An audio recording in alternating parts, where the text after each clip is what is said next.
This intense Special Forces operation in Diyala, Iraq, ended as it began, with firefights, running gun battles, and the Green Beret A-teams I was embedded with calling on CAS, or close air support.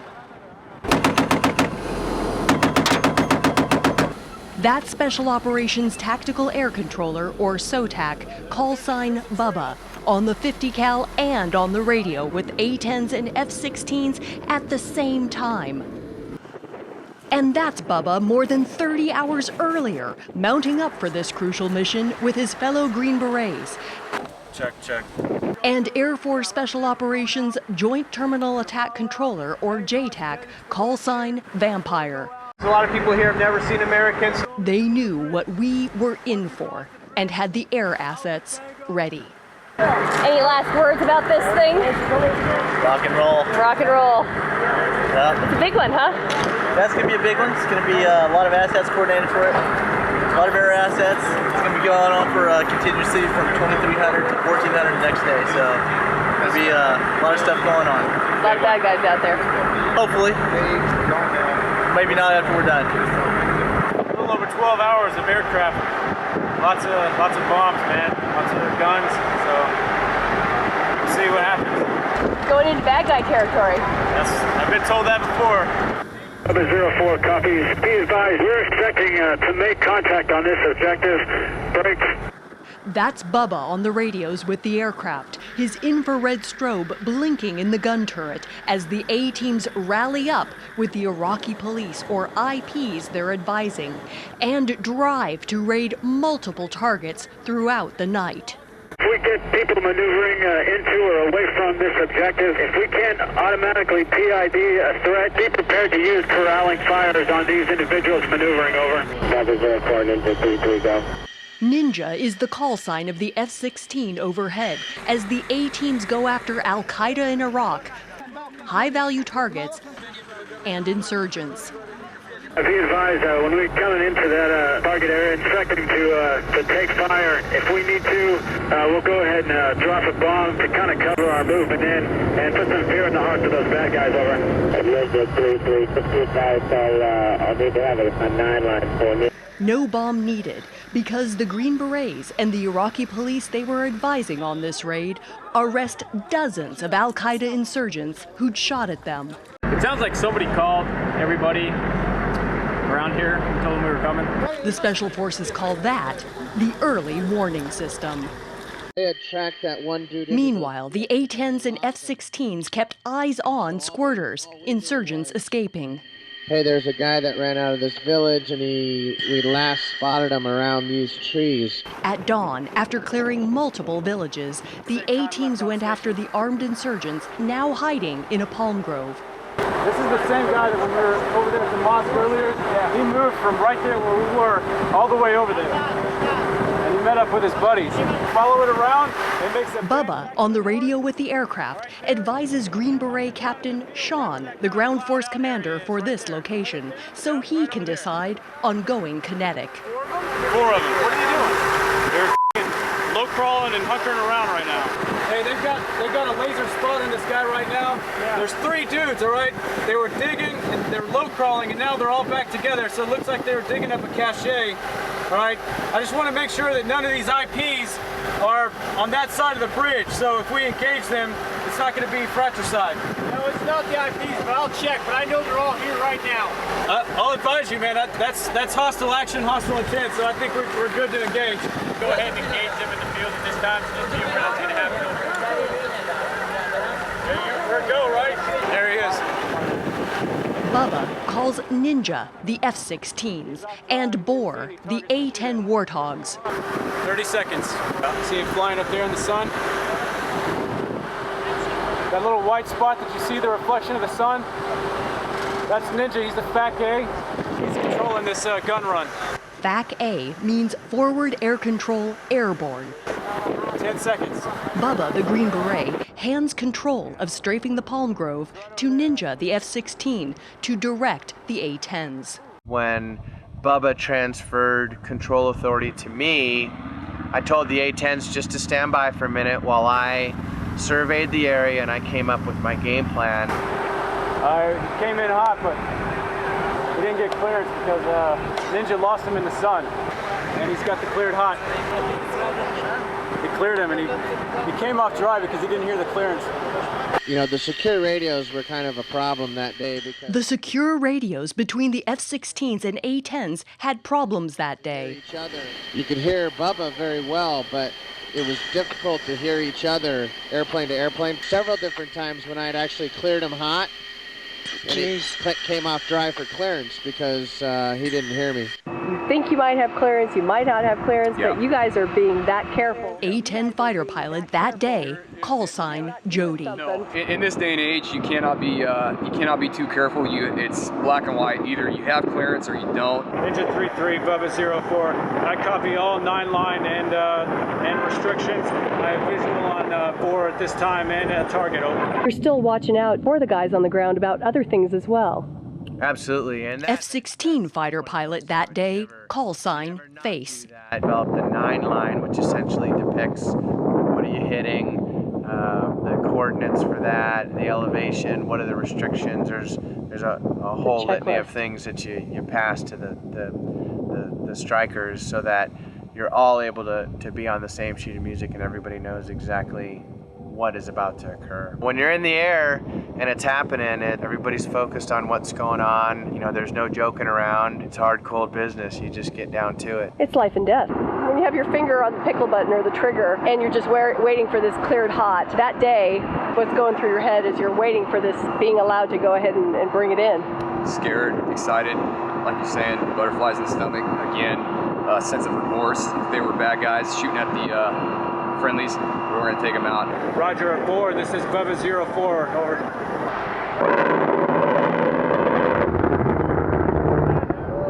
Yeah. 411, Bubba 04, good hit. And stand by, we're going to put a group of vehicles over there to go do BDA on that objective, over. BDA means Battle Damage Assessment, checking the palm grove for surviving insurgents. Tell them two individuals moving in north from that palm grove that we just engaged. Is that correct? You still have eyes on those 3 individuals at the time. The A-teams capture them. They've received some medical attention. Make sure that the guy's not armed and just go ahead and treat him. Gave him over to our IP friends. Chad is the 18 Delta, Green Beret medic. So even though he is a potential enemy, you are still treating him. Well, he's more than a potential enemy. He is an enemy. And so, yeah, despite that, we follow the law of land warfare, as we call it. And it's important that we maintain our humanity throughout all this. Pretty lucky? I mean, it looks like just little scratches. Extremely lucky. I mean, considering the airstrike that we brought to bear on the guy, that's all he came out with, yeah, extremely lucky. So, and despite the amount of blood that it looks like there is on his shirt, it's actually not very much at all. And it was actually just a real small cut, essentially, that he had on his back. So, gotcha. Exactly. Does it kind of surprise you with the power of this Gatling gun that somebody survived when they went out to search the area? It's very surprising. In fact, the gunshot that we had on the palm grove was right on. I mean, the gunshot, if you look at the video footage where the guys went in, it was the gunshot was dead on. So just from seeing 2 guys walk out of there, it was amazing. It really was. Bubba and Vampire get confirmation on that so-called early warning system. The wounded guy says that they got a call in the village about 2 a.m. that we were coming. 60 armed fighters with all their weapons took off out of here about 2 o'clock. 60? 60 plus, yeah. With their f***ing dishkas and anti-aircraft guns and everything, probably, I'm sure. Shit, man. We'd face those armed fighters again shortly, and the aircraft were ready. As I learned by flying an A-10 simulator that fighter pilot Jody had trained in. It's a good normal turn, and now you got your target coming up there, so what you can do is just keep pulling to the target, and then when your gun cross gets toward it, then you'll roll out wings level, and now you'll be headed toward it. A little bit over to the right, not much, there you go. Now, pretty close. Pretty close. Like a pro. There you go. That wasn't too bad at all. So like what you're doing is graduate level stuff. Basically, when it comes down to where you're actually going out on the mission, you're actually just concentrating on the mission itself, and everything else is is muscle memory. I gained more insight flying the back seat of the F-16 from that Special Forces mission with fighter pilot from that day, callsign Face. Pulled 9 before, so you know how hard that is. So you can go ahead and fly again if you want. Okay, so walk me through again. So roll to the left. Roll to the left. Keep rolling, keep rolling, keep rolling, keep rolling, keep rolling. Holy smokes. Now pull back on the stick a little. Though I lost my voice, I kept asking fighter pilot Face questions through my oxygen mask about the high-value targets and armed insurgents that day in Diyala province. Walk me through that day in September in Diyala with Bubba. I mean, because you saw these guys, this squirter running off into a palm grove. You can obviously observe suspicious behavior. This guy was kind of crouching around and he was ducking behind bushes and he was laying down. There was more than that guy. There was several of them actually. So when you see people fleeing from a village that's being searched, those generally are not good people. The fact that I checked in, the fact they qualified, the fact that I was actually eyes on the hostile individuals made it easier for the ground commander to authorize the strike. And so the role that I played mostly was just making sure that the A-10s were going to hit the right target. Man, they're awesome. These pilots, man. Can't say enough about them. They do everything that I ask them to do, plus they fly the plane at the same time, so. Teamwork, huh? Yeah, it is. Especially today, the teamwork really helped out. The teamwork continued after the Special Forces A-teams I was with left the Palm Grove and came under fire again. Engage! Got it! 12 o'clock! It was on. Shoot the building! 12 o'clock! Hey, good hit, dude. Good shooting. Keep going up. 12 o'clock, they're hunkering down. Hey, look, 3 o'clock, dude. What's up? These guys are maneuvering back to us over here. Stand by. That's good.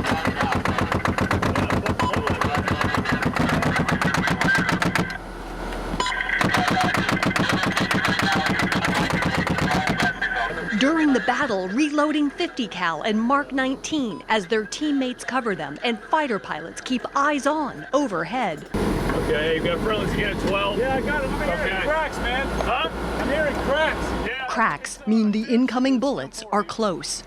Hey, I don't see any targets to shoot at. Yeah, I don't know, dude. I guess just be ready to suppress in case they take fire. Yeah. Hey, just keep your head down, man. Yeah, I got it. Okay. Special operators are gunfighters first. I got another building on the top of that bridge. Between the 50 cal and the radios with the F-16s and A-10s, Bubba's hands were full. Hey, I got a bird on station. All right, dude. Hey, give me a grid real quick where we are.